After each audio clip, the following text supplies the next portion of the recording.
একজন ইঞ্জিনিয়ার, সে শিক্ষিত না মূর্খ? লেখাপড়া আছে না নাই? অথচ আমরা কিছুদিন আগে কি দেখেছি, ইঞ্জিনিয়ার সাহেব সরকারি কাজের টেন্ডার পেয়েছেন, কালভার্ট বানাবেন, ছোট্ট ব্রিজ বানাবেন। উনি ওই কালভার্ট ব্রিজ বানাইতে গিয়ে রডের বদলে বাঁশ ঢুকাই দিচ্ছে। আচ্ছা, ও জানতো না এখানে রড ঢুকাইতে হয়? লেখাপড়া ছিল কি ছিল না? জানতো কি জানতো না? তারপরে বাঁশ কেন ঢুকাইছে? ওই চরিত্র নষ্ট। তাহলে মৌলিক সমস্যা কয়টা? এটা একটু মাথায় ঢুকায় রাখেন। কিয়ামত পর্যন্ত এই সমাজের যত সমস্যা আপনি দেখবেন সামনে আসবে, সমস্ত সমস্যার পেছনের মৌলিক কারণ এই দুইটাই, হয় মূর্খ, দ্বীনি শিক্ষা নাই, অথবা তার চরিত্র খারাপ। বলেন সমস্যা কয়টা?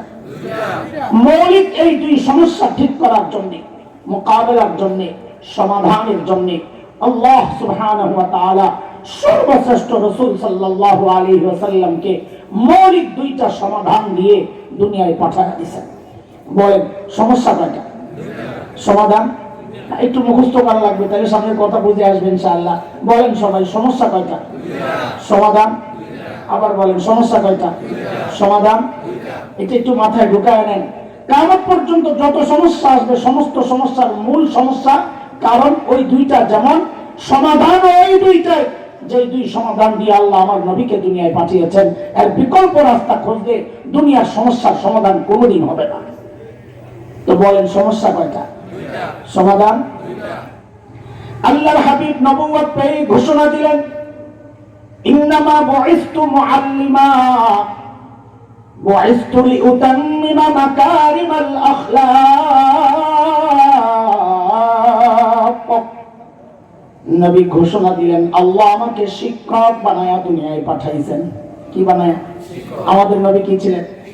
তাড়াতাড়ি কর, এটা মনে রেখেন। আবার জিজ্ঞেস করবো, বলা লাগবে, পাশে মাদ্রাসা আছে তো ওই জন্য একটু বলবো এই কথাটা ইনশাআল্লাহ। আমাদের নবী কি ছিলেন?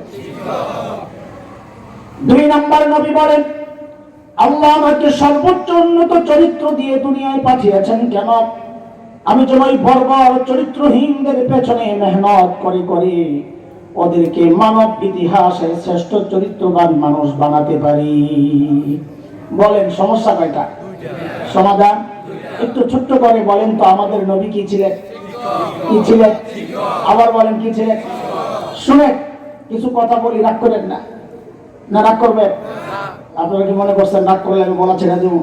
আরে না, এমনি জিজ্ঞেস করলাম। রাগ করলেও বলবো, না করলেও বলবো।